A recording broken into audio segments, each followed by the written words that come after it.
It's always a pleasure talking with someone who has recently been to a meditative retreat where they have calmed their beating heart, listened only to the sound of the breeze, and allowed their thoughts quietude. From inner peace comes outer peace. We are not disconnected from our spiritual selves, though most of us may be unaware of these many connections. In this podcast with Tanja, we look into some of these themes and touch on other questions that have always floated around in our minds. Talking about peacefulness in a world of chaos seems indulgent in some ways. It is, however, impossible to attempt to exist without trying to find a place of solitude and comfort that would allow us to continue. It is the hope of our podcast that by speaking of peacefulness, of spirituality, of respect, of common and universal values, that people will seek paths of similar kind, and not the thorny ways of hate, anger, and discrimination. It is my hope that we will seek wisdom. Wisdom has long sought us, and found the door tightly closed. It is time to let wisdom in, and for us to be willingly open. Thanks, Tanja, for your time. 2 and a mic clocking out. Enjoy.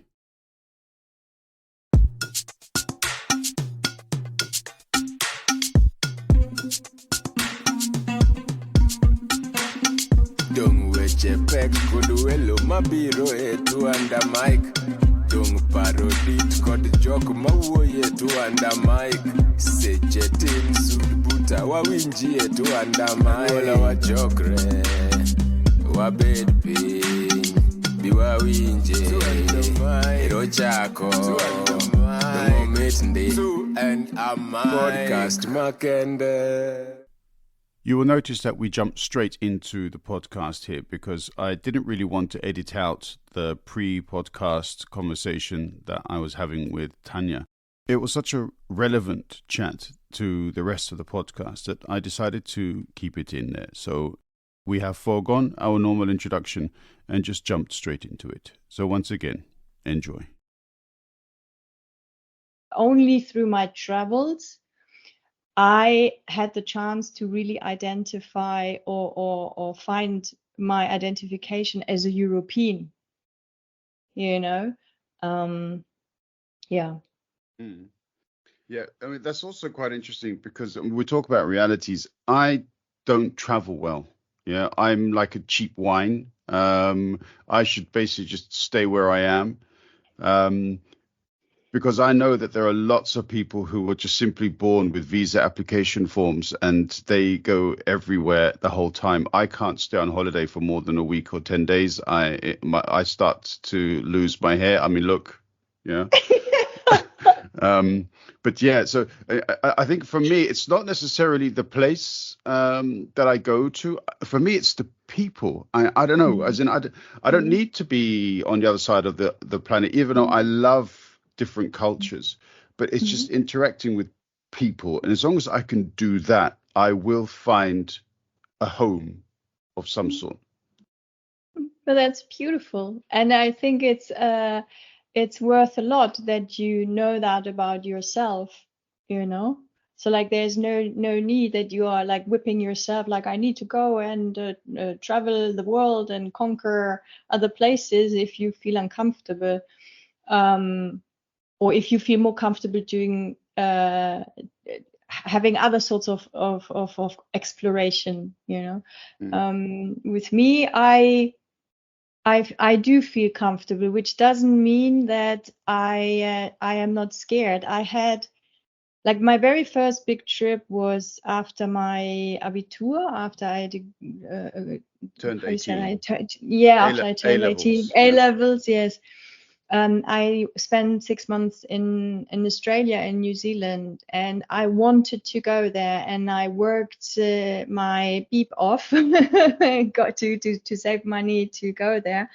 And when I was sitting in the plane, I burst out in tears. I remember I had to pull my hoodie over my head because I was ashamed about my tears. I was crying so much because I got scared of my own courage, oh, what am I doing? Where am I going? And I had the same thing, like more or less 10 years later on my way to Indonesia, where I was even, I was older. I've been traveling even more, but there also that happened. So yeah. So it's not that it comes all easy peasy, happy chappy, but it's like it is also like it's a learning process also for a person who really loves traveling. Yeah. Yeah, we need to speak with the people who have taught you to say easy peasy and happy chappy. This is fundamental English here. Easy peasy is something I know for a long time. Happy chappy I have from my significant other. I had a feeling there was a significant other. Yeah, we're gonna have to speak with your significant other.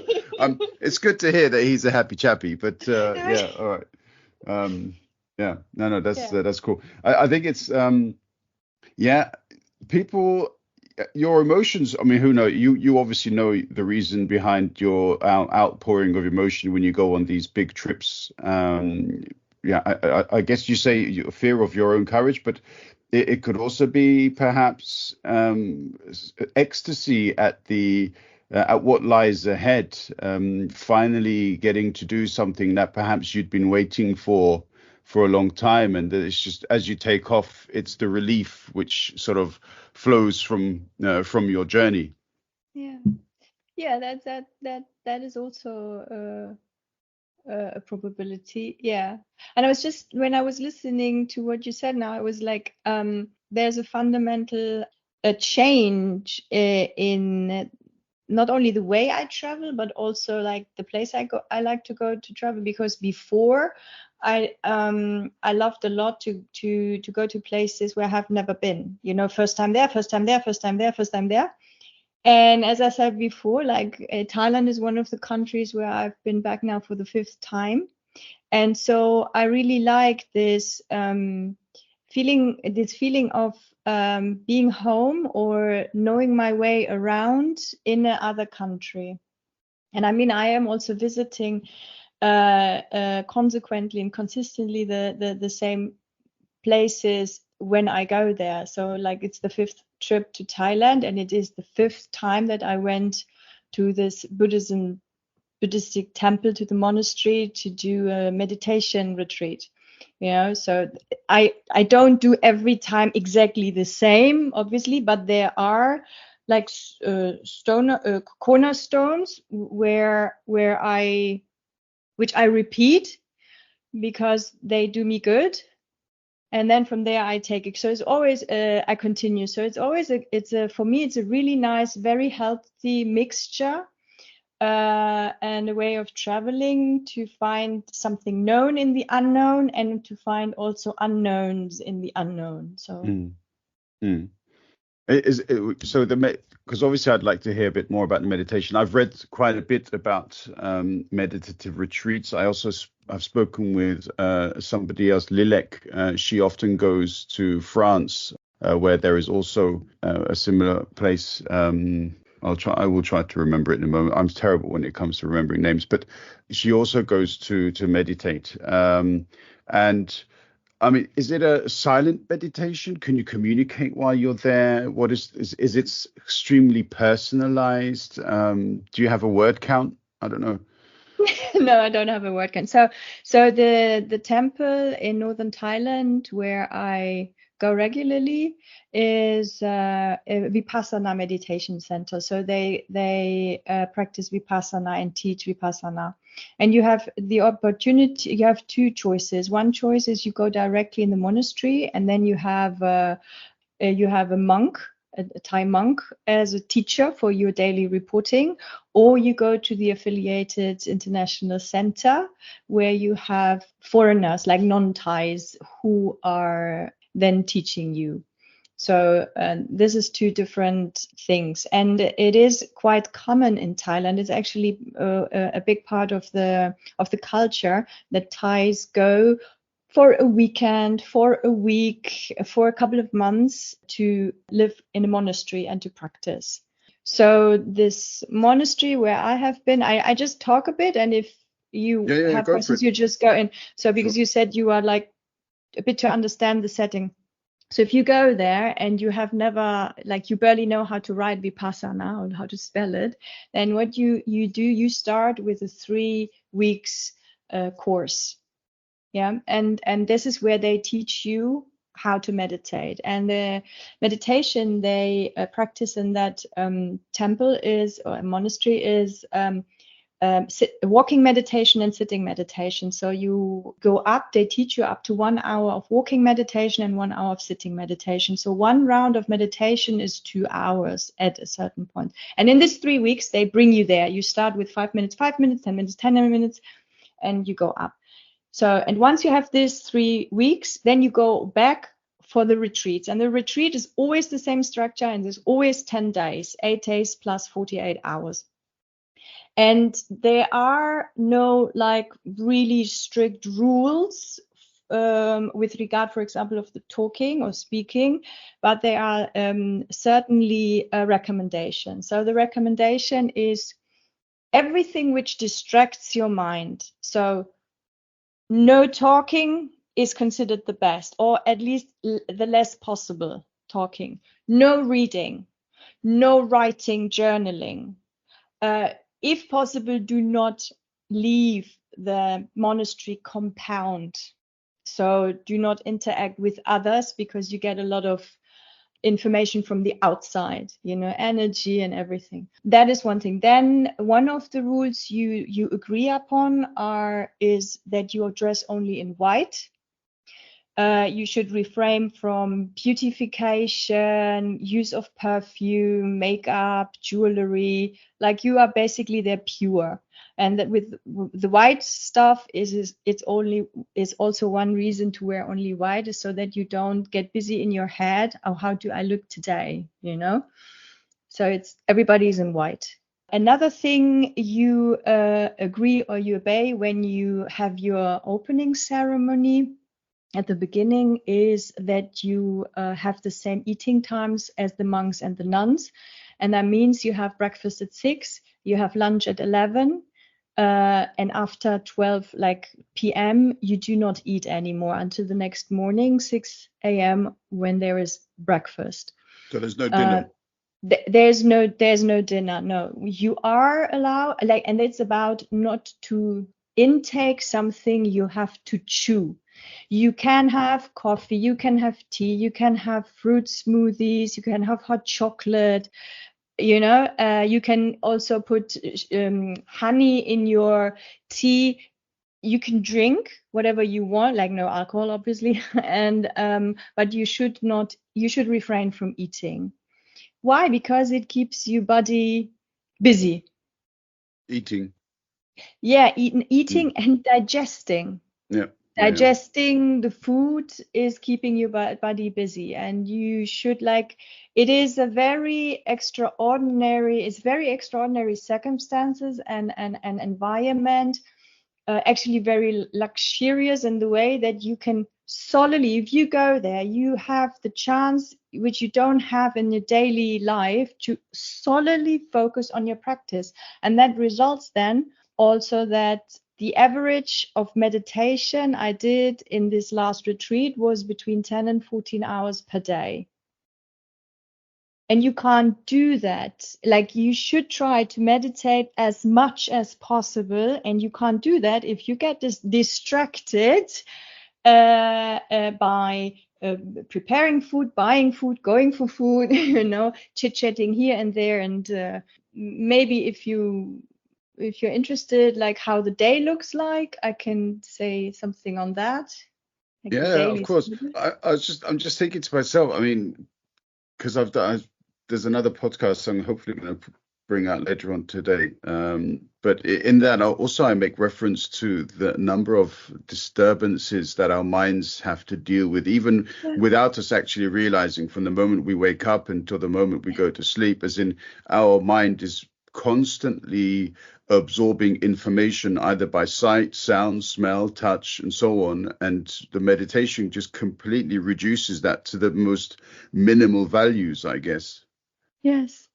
Yes, exactly. And it is really interesting, Zach, after such a retreat, when I step out of them, and this had been now my sixth retreat there, and it's every time the same. When you come out of the retreat and I step out of the monastery compound, only standing on the road, listening to the traffic, listening to the usual, as you said, usual voices and impressions you have around you, I get overwhelmed.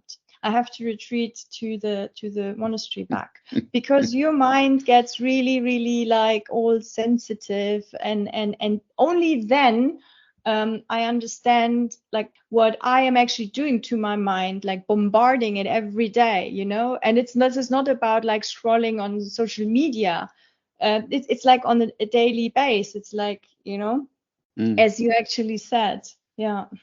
I mean, this, without meaning to sound too dramatic about it, but maybe it's something that in a couple of generations we will get used to. But I mean, this does appear to be a potential factor for the presence of so much stress in our daily lives. I mean, you can also talk about all of the other issues, work and responsibilities and so on. Of course, these are issues, but our minds are so constantly occupied by identifying what's going on around us. Perhaps this also just leads us to being stressed without us knowing about it at all. And another consequence, I read yesterday a stark statistic which said that 1 in 4 people around the globe have had mental health issues. 25% of the globe. That's a significant quantity of people. Yes, absolutely. And for me, I mean, there are different means and ways one can find to cope with it. But in order to want to cope with it, you need to have a consciousness about it, and so this is the first step. I know that when I went the first time to that monastery is 23 years ago, I wasn't aware of all the, let's say, pollution I get into my mind, or I let in, because it's like considered normal. Only when I left the monastery back then for the very first time, I had this overwhelming experience of like, oh no, I need to go back. I want to hide, which is also not is also not a solution. But only if you have you reach a point where you are like, yeah, that's how it is, and it's not good for me, and I want to change it. That's only when you can go and start looking for a possible solution for yourself. And they look different. Like for me, they look different than for you, than for others. Yeah. A couple of times when I've been sick for a certain period of time, at least 2 or 3 days, and I haven't actually moved, I've stayed at home. The first time that I set my foot outside the front door, that first step, sometimes I actually consciously have to make the decision. Now you got to go, take that step, because there's a resistance. No, I was okay at home. I don't want to take the step, and the longer that I may have been at home isolated, the more severe that first step resistance is.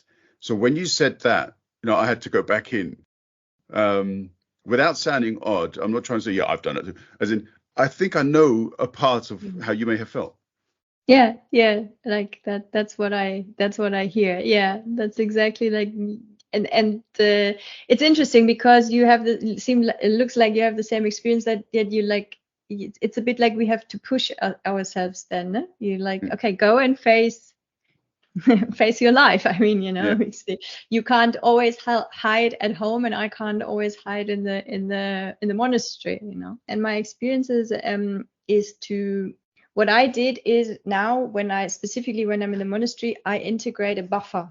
So I came out of my retreat, and then I allowed myself to stay for another 3 days in the monastery, because I couldn't have handled even the idea to have my final reporting in the morning of the 10th day and then leave in the afternoon would make me like freeze, So I could go back a bit more to what for me is like normal living circumstances, and enjoy a bit more the peace of the monastery and be there with the monks and the nuns and the other students. And then after 3 days, I went out to the next biggest town. And then from there, I actually did, and that was the second time I did that. I went to an island where I stayed for 2.5 weeks, and that is it's not such a busy island. It's a rather small island. No cars are driving there, and you do have a travel community there, but it's not like, let's say, hardcore tourism where you have a lot of impact on your mind. And so I was there. It was only me and the beach and the sea and the trees and the nature, so that I wanted to give myself a chance to integrate my experiences and to let them sink in. And I know I can't do that. I couldn't have done that going straight from the monastery, let's say, to Bangkok, or to one of the bigger islands. So to find one's way, how to handle those kinds of situations is quite important, I guess. Yeah, and the name of the retreat in France, it's Plum Village. It just came to my mind. What kind of village? Which village? Plum. Oh. Plum Village. Yeah. And I think I'm terrible. I'm really bad with names, but I think the person who established it was Thich Nhat Hanh. It's a name that you are, you know this because you've quoted him a few times, and so therefore, I know you are familiar with him. Yeah. I will have a look at that village. I don't know that village, but I will have a look after our talk. I always used to get it wrong when I spoke with Ilek. I used to refer to it as Plum Valley, and she'd laugh at me. She said, "I'm sure there's a valley there somewhere, but it's actually a village." But yeah, I mean, it's something. It's not too far away, so maybe it's an undertaking that I may consider as well.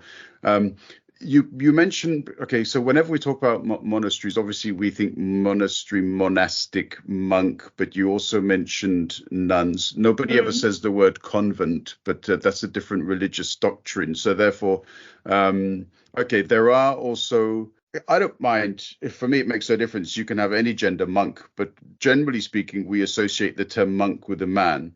But there are women there too. Do they have a title? Are they called sister, or are they called Mona, to add an A? They are like they are called Ma. Like okay. that's Ma, and then the name. Okay. Yeah. So the nuns, it's interesting that you you're mentioning this nun monk thing, male, female. The last time I have been to the monastery was in 2015, and back then I haven't been that aware of the topic, or not consciously that aware of the topic of patriarchy, and that changed in the last years. And it came right back into my face when I was this time there, and so because of course the whole thing is to the outside run by the monks, but in the inside it's the nuns who do a lot of the work, and they don't ever have the chance. A nun does not have the chance to lead, to be the abbot of this kind of monastery, and my observation is that is similar like within Christianity, because my grand auntie was 40 years part of a convent. She was a nun for her entire life, and I visited her in southern India when she was alive a couple of times, so I also had the opportunity to have an insight there. So I could see that some of the structural, of the given structure, is similar. Yeah. I mean, there are some lines of Christianity which have female priests or pastors, Yes. and so therefore Protestant. finally, is it Protestant Yes. branch? Yeah. Yes. I mean, I think there are a couple of others as well which realize, women can also contribute to human interaction, and so allow women to have important roles within their faith. It's still beggars belief that in so many countries that claim human rights, or that they claim to share in the principles of human rights and gender equality, that we still have these vast organizations with such potential ability to influence things positively. They remain closed to this real sense of equality and not just spoken. If you ask me, like, for me, religion is like the fortification of patriarchal structures. Like, and it had been used over the centuries for that, to exclude women. And just a note to what you were saying before, to give women important roles. I think that's how you put it. The thing is, I think women have very important roles. What they don't get is the like the public recognition in the sense that they don't get really to be in the position, like in the yeah. Sure, of course. You're right to also point out sometimes my choice of words lead a lot to be desired. I should also say, because women they're not given something, it's what they deserve to have. And that's also slightly different, because the patriarchal perspective is, I give you your authority, therefore I can take it away. So it's that sense as well. So we have to be careful. I allow you. Yes. Yeah. Thank you very much. Yes, we have to be. I have to be careful as well of these words, not because it's dangerous, but because I don't want to communicate the exact opposite of what I'm complaining about. It's really a challenge with this thing of communicating. I love communication and interaction, and I love to verbalize things and to be in an exchange with others. And said that, I'm also quite conscious about how to put things. That doesn't mean that I always 100% succeed, far away from that, but I think words create reality, and that is why it's a well invested effort to check how we speak, how we put things. Yeah, and also the meaning of some of the verbs that we use. We don't often think about them too much, but these are, every word has the potential to be a microaggression, because we simply don't see them for the inherent meaning and history that they carry with them. And this is not too much perhaps for individual verbs, but especially for proverbs and sayings and things like that, and idioms. We use so many idioms without knowing where they come from. And I mean, there are a couple that people have mentioned to me. For example, I remember reading a tweet from a woman. She was talking about how her boss spoke to her and her colleagues about whipping people into shape.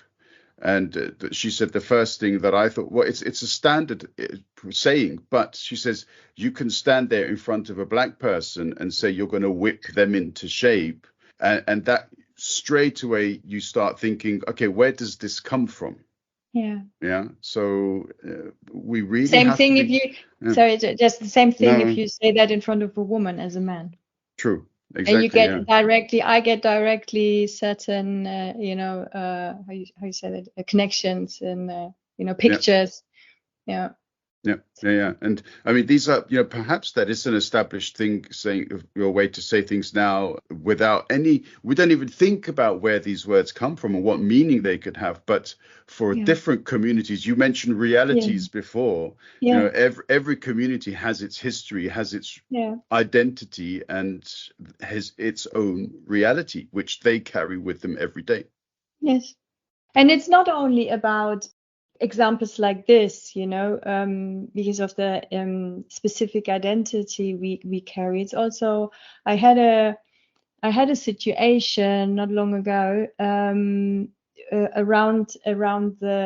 where somebody said to me, "I'm sorry you feel that way." So I had a discussion with another person, and then that person said, I'm sorry that you feel that way. So from the outside, you look at it, and it seems that it is an apology, but actually it is not. It goes in the direction of gaslighting, because saying, like, if you have an argument between A and B, and that is because something between them happened, and then A says, I feel like this and this and this, and B say, yeah, I'm very sorry that you feel that way. B is not owning his or her part in that interaction, but it's just like throwing it back, yeah, like, I'm sorry that, but actually that's your problem, if you feel like that. And I think that many people don't realize that, they don't know, they somehow sincerely think that they're apologizing, which they are actually not. What they are doing is like not taking the responsibility, not owning their own part in it. And I'm mentioning this because around this culture of apologizing, you can see more and more, and I'm really happy about that. It's an approach of enhancing communications between human beings, and that is like the basis of everything. It's like, okay, what would be appropriate apology actually? What is an apology? I'm very sorry that I made you feel that way, or that something I did made this feeling in you, like something like that. So then we are both in it. It's a whole different, it's me personally, I can feel it on my physical level. If somebody says to me, I'm sorry that you feel that way, or I'm sorry that I made you feel that way, or, then you are together in it.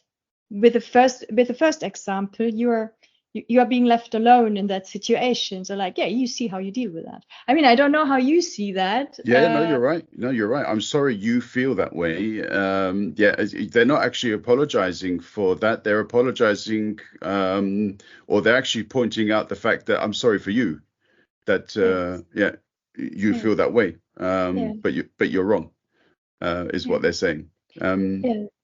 When I think about that, and communication is the to use the verbalization of acknowledging and understanding that you've made a mistake or that you've done something wrong. But there is something that goes on before you say. You have to recognize it. You have to internalize it and think about it and reflect. And as you were speaking, I thought to myself, in my life, I don't own too many things, but I definitely, those failures, I own those. I like them. They're mine. They're some of the fewest things that I can actually own. So why shouldn't I? That's beautifully said. Yeah.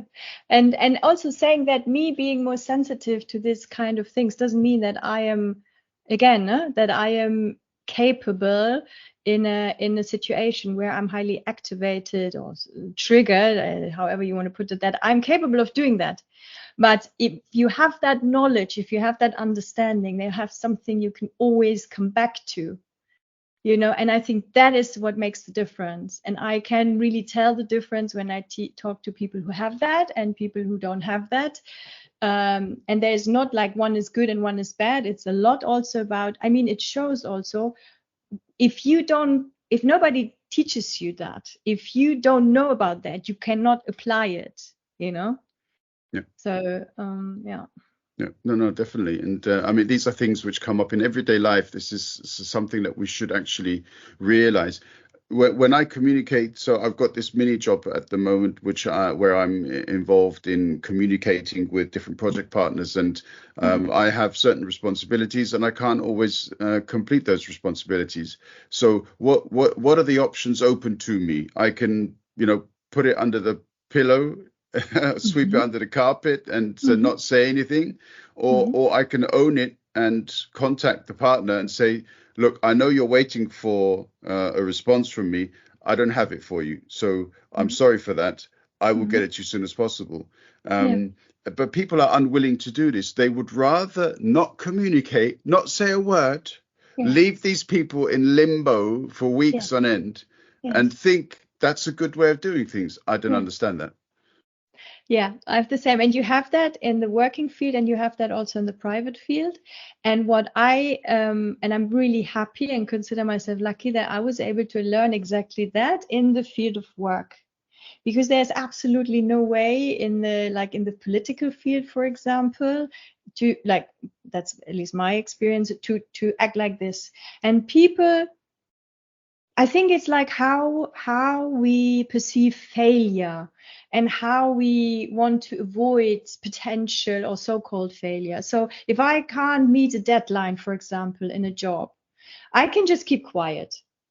But that, for me personally, that is like the worst reaction ever. So if I can't meet a deadline, I don't wait until the deadline is passed, and then I might meet, that's the second worst, What I do is I understand 48 hours, 72 hours before that I can't meet the deadline. Then I get in touch with that person. Look, we agreed up on 1, 2, 3. I agreed to deliver that. Unfortunately, I'm not able to. And then also, then the next part is I can suggest, or what I can assure is to deliver to that, this and this, to that and that, so being also very constructive, and to offer the other person something. And for me, this is not failure. There is not anymore I didn't reach the aim in the class, as you wish. So, but it's like an adult way of managing such situation, and it's the same in the private, easy. I am a person, I consider time very, very precious. So I don't mess around with time of other people. So if we said, okay, so let's meet at 4 p.m. for a coffee and at that gelateria, at that ice cream place. Ci sono. Un caffè affogato, Sì, yeah. and I can see that I can't make it for 4 p.m. Then I would let you know as soon as I know that, it's okay, look, Zach, I can't make 4 p.m. I'm sincerely sorry. I can be there 4:15, 20:00, 4:30. Is that okay with you? That is what I meant before. We don't learn to own the entire us. We learn only to own, or society shows that there is, it's easy peasy, here we go again, to own the nice things, to own when we have a success, when somebody is happy about what we did, or that is easy to own. But it's more difficult to own because nobody showed us, and if we are lucky, we learn it by ourselves or with our friends and family, is I am also allowed to own my so-called failures, my so-called mistakes, because they are part of who I am, and I had some of the most amazing incidents and connections with people and feeling very close when I was able and capable of owning my shit, actually, So, and then I'm like, oh my God, this person will be so mad, and then I will all be alone and abandoned and all things which then come up. And then the other person is like, oh, there's no problem. Thank you for letting me know. And it's like, oh my gosh, and that keeps me then going to practice that more and more. Definitely. And it's also a question of what do we really think when we want to present ourselves as failure-free? Yeah, to be at a failure-free zone, for me, that is the worst place to be. Yeah, if you pick a place anywhere on the planet which is completely lifeless and full of shit, it's going to be a failure-free zone, right? And so why is, if I go to an interview and somebody says to me, okay, Zach, can you tell me, what the biggest mistake you've made over the last 5 or 6 months? And a lot of people try to find ways of turning every mistake into this glorification of the self, and I would be like, dude, how much time do we have? Yeah. Do you want a list? I love this. Come on. I mean, and if you get the job because the person really believes that you haven't made any mistakes, well, after 2 or 3 weeks, they're going to be really disappointed. Yes, and you are definitely in a job you don't want to be, and it don't fit, because if you get it because you were not honest, or you were selling your only certain parts of yourself, you're like not going to be very happy. Just a note to this failure-free zone, and what I think about it, it is so boring. It must be so fucking boring. And I wouldn't want to be there. It's something we can be grateful for because it makes us learn. Which brings us back a bit, because I was thinking about how, because obviously we started with the meditation and that we knew that's going to branch out into random directions. Yes. But to bring it back, when you meditate, you think about, now obviously I'm not expecting you to tell me all of the personal things that you think about, but do you also consider some of the actions that you have taken, some of the things you've said, or the things you may have written, and have you reflected upon whether or not those were the best choices or the wisest decisions that you'd made, and how you could have done them differently? Are these things that you try to think about, or do you go for the blank my mind completely approach? Sorry, so the approach would be like to try to blank, but as we are human beings, it's not so easy. So with regard to my personal meditation experience, yes, of course. I mean, meditation, like for me, meditation is to calm my mind. And if I can't, then I can't. Then still, for me, it's not that I failed in meditating. If I sit, like this morning, I did my meditation and my mind was all over the place. So, but that is how it is. Punkt. It's like there's no need to hang myself for that.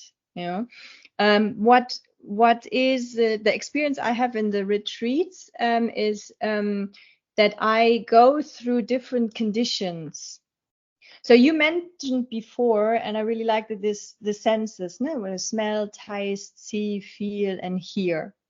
So, and in the Vipassana, actually my monk teacher said that. So he said, you need to practice self-love. And I was like, okay, yeah, that sounds sexy. That sounds great. I agree. Okay, give me your definition of self-love, So what do you mean by self-love? And he was like, okay, Vipassana considers self-love that you protect yourself, you protect your mind from the things you see, you taste, you feel, you hear, and you smell. In the sense of that you don't allow these experiences to grab on your mind and to hold on to your mind. You should acknowledge them and then try to let them go, because otherwise they bring suffering. Like if you smell something nice and then you're like, I liking, and if you don't have that smell anymore, then you want more. So no, there's also suffering, even in the liking. So, and what he said is peacefulness of the mind is behind the conditions. You have the experiences through the senses, which come up in conditions, because the language of the mind is not the words, but the conditions. And you need to be aware of the conditions. And only then you can have a chance to go beyond the conditions. And that is where the peacefulness lies. And I like that very much. And it stuck a lot with me. And I was like, and I'm still chewing and crumbling on that over and over again. Yeah, I think you just gave us the title of this particular episode as well. So we're gonna. I'm curious. I'll put that up. Because I've read and listened to the narration of books from people who have a lot of experience in Buddhism, in yogic principles, in teaching, and all of these things. And Suffering, I seem to recall, suffering plays a significant part of the process, and it's suggestive, is it not, that there is so many religions, they use different words, they use different characters, and yet at the core of each one is the very same human condition. Our world has deficiencies. Our individual realities have to experience a certain amount of pain and suffering before we can reach any kind of enlightenment thereafter. These are always revisited. Yeah, I agree. If I would add something with my own words, it's like we are human beings, therefore we are suffering. So like that, it is a part of the experience of being a human being. You know, it's like there is not being a human being without suffering of any kind. And then of course, like, how do you define suffering? I have like trillions of definition of that. And it's a bit what you also, for me, like in Germany, we would say like it closes the circle. I think it's not proper English. What you said before is that you only if you walk through your shadows, or if you are aware of your shadows, if you agree that you have shadow parts, that they are also part of you, that they're lovable and they make you, they are part of who you are. Only if we integrate that and accept it and love it, then we can have the full human experience. So for me, actually, it's not when I go and meditate, it's not about getting rid of like all the sufferings ever, but to experience how it feels like if the suffering is less, because my mind gets calmer, because that is the only thing where the suffering happens. You know, I mean, it's really interesting. You are closed in the monastery, not talking, not interacting to anybody. And then every time again, I mean, the things are in us, the anger, the sadness, the joy, the jealous, the greed, is all the doubt. It's all in us, but we attribute it always or so often to the other. And it's really, at one point, it's really amusing when I'm then doing my walking meditation or sitting meditation, and I get all upset and all angry about this person or that person or that person. And I'm like, that's funny. That person sits on the other side of the world. I didn't have any contact with that person for like maybe months, years, days, weeks. And I'm like projecting happily my feelings to that person. I mean, I'm happy that I'm at a point where I can see that, not always, not 100%, but more and more often, you know. It's like, yeah, so I am here closed in my kuti or in the meditation hall, and it is in me, you know. It's a crazy experience. And in the same way, these feelings and conditions are in me, the suffering is in me. So that also means I have a chance of how to deal with it by myself. With that, this is an amazing piece of knowledge, I'd say. I can see how therapeutic that could be, understanding this. I think a lot of us, whenever we experience something and when we maintain the capacity to recall and relive those experiences, then we will always maintain the connection with the individuals involved within it. Whether or not we allow ourselves to be dominated by those recollections and by those experiences, or whether or not we allow ourselves to forgive our roles within those experiences and also to forgive the others at the same time, that will then dictate how we perceive those experiences in the future. I think this is difficult sometimes for everybody to realize. I love that I really sincerely love that you bring up the word of forgiveness. This is another thing my teacher told me this year in the retreat. He said, within the relationships with human beings, like in general in relationships, you have two options. One is accepting and one is forgiving. I am still chewing on that one. because I'm like, no, there are also other options like this. But I really like when I have a difficult situation, it's like, okay, Tanja, accepting or forgiving. And that are like the first step. And then out of this, based on this, you can then decide what to do, you know? Yeah. So, yeah. I've heard it from a lot of people who do yoga and go to temples and meditate with this love yourself. And I think a part of loving yourself is accepting yourself. And I think a part of that is also forgiving yourself. And if we can allow ourselves to make our mistakes, to learn from these things, then we become easier for us to live with.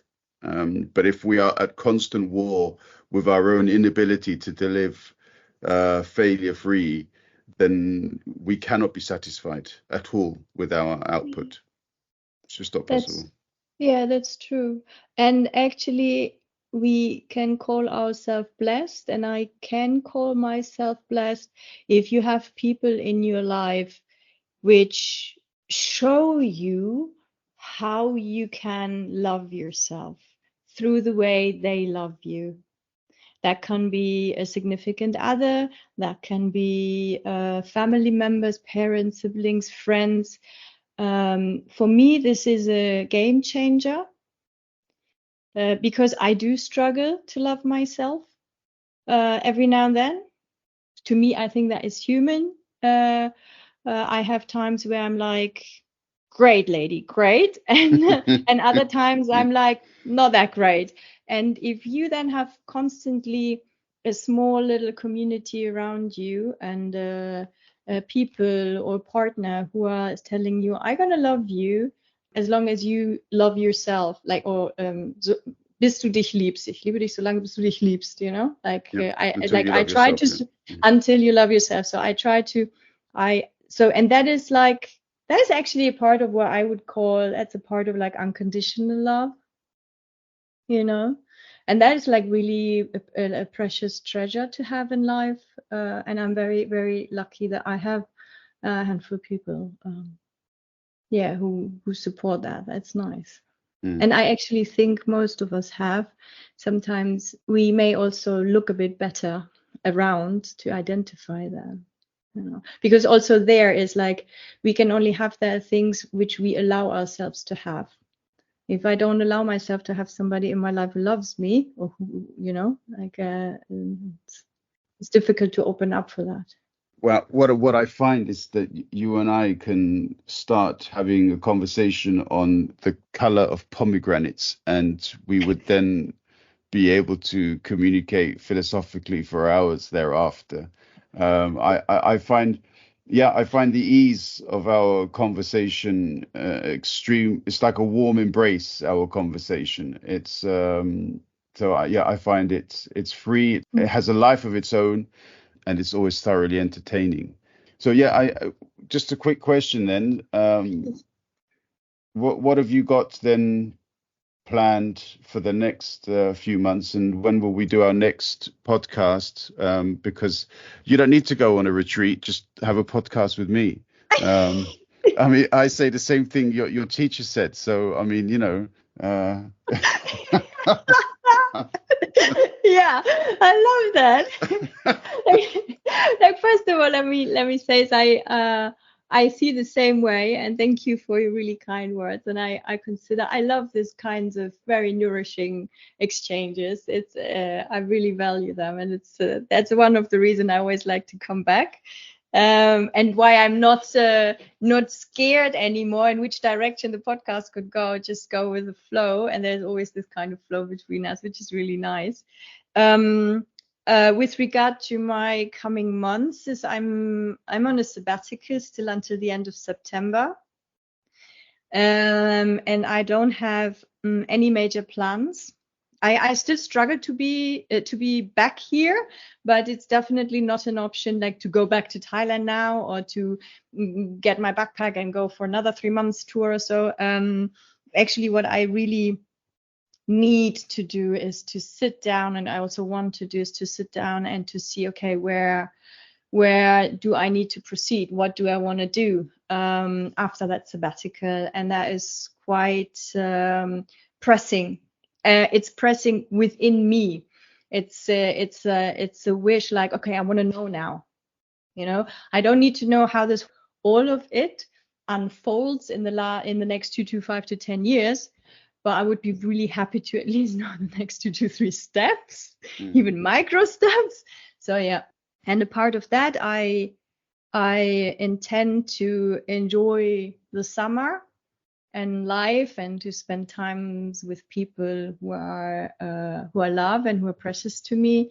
I definitely going to spend some time. I'm going to be in Italy in July, for sure. Yes, and then see what's coming up. Yeah. Sure. Gonna come over to Berlin, maybe. There you are. See, that's what I was going to get to. You can and we can. I don't know. I mean, you are the busy podcaster. I can come back. I don't know, in 2 months or so, when we are fully fledged in the summer, and then we can take it from there. I think we will find a way to have the 30th. 30th. Yeah, I mean, you've jumped ahead, but yeah, 13th. But 13th. Sorry, yeah. 30 is cool. 30 is cool. 30. 1-3. No, yeah, exactly. Yeah, brilliant. Yeah. Okay. Thank you, Tanja. It's always great to have you back, and yeah, look forward to the next one. Yeah, me too. Thank you so much for having me. Bye bye. Mike.